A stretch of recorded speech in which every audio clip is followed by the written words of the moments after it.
Bismillahirrahmanirrahim. Assalamualaikum warahmatullahi wabarakatuh. Alhamdulillahirabbil alamin. Wassalatu wassalamu ala asyrafil anbiya'i wal mursalin nabiyyina wa habibina Muhammadin wa ala alihi wa sahbihi ajma'in wa man tabi'ahum bi ihsanin ila yaumiddin. Amma ba'du.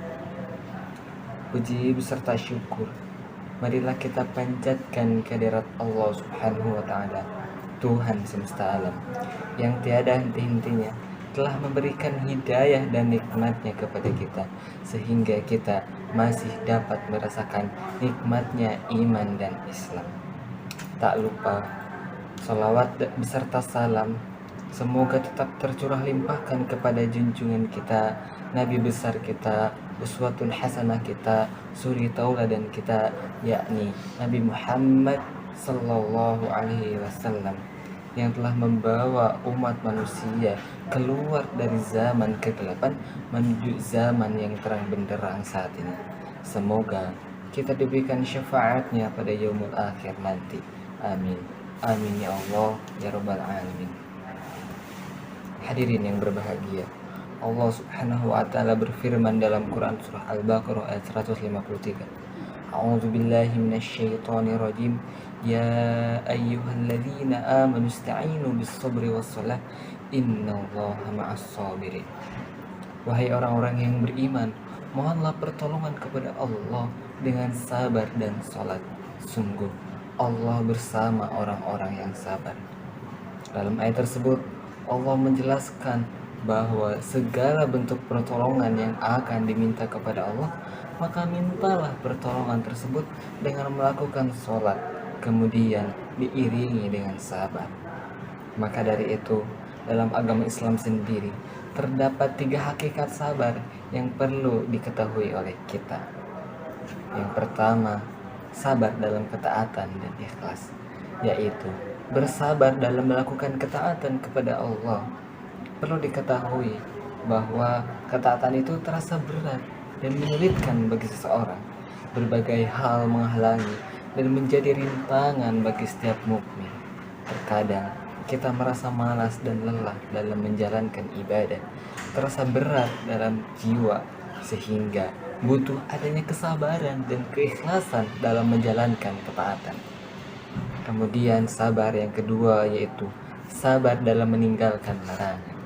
Terkadang orang bisa sabar dalam menjalankan ketaatan kepada Allah, namun justru ia tidak sabar dalam meninggalkan larangannya.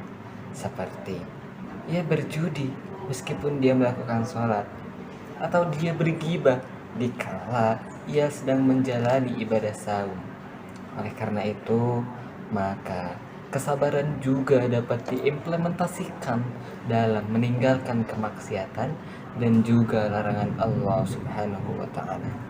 Artinya, sabar di sini yaitu sabar dalam menjalankan ketaatan kepada Allah dan juga sabar dalam meninggalkan kemaksiatan dari Allah Subhanahu wa taala. Kemudian hadirin rahimakumullah, sabar yang ketiga yaitu sabar dalam menghadapi musibah. Ketika seorang muslim sedang mengalami musibah, maka setiap muslim harus tetap bersabar dan juga berikhtiar dengan maksimal sembari mencari solusi terhadap permasalahan atau musibah yang dihadapinya. Karena pada hakikatnya permasalahan yang datang kepada kita itu merupakan sebuah musibah, maka kita harus sabar dalam menghadapi musibah tersebut. Namun, ikhlaslah jika Allah sudah berkehendak sesuatu di luar kemampuan umatnya. Hadirin yang dirahmati Allah, sabar dan ikhlas merupakan 2 hal yang tidak dapat dipisahkan dalam kehidupan manusia. Ketika kita bersabar, maka kita juga harus berikhlas dalam menghadapi itu semua. Maka dari itu, marilah kita senantiasa menanamkan sifat sabar dan ikhlas dalam diri kita, supaya kita mendapatkan ketenteraman. Hadirin yang dirahmati Allah, sabar dan ikhlas merupakan dua hal yang tidak dapat dipisahkan dalam kehidupan manusia. Ketika kita bersabar, maka kita juga harus ikhlas dalam menghadapi kesabaran itu.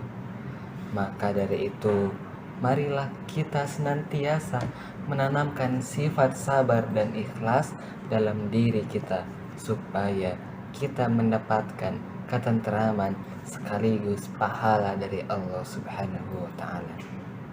Demikian kultum singkat saya. Terima kasih atas perhatiannya. Syukron ala husni ihtimamikum. Wallahul muwafiqu ila aqwamit thoriq. Wassalamualaikum warahmatullahi wabarakatuh.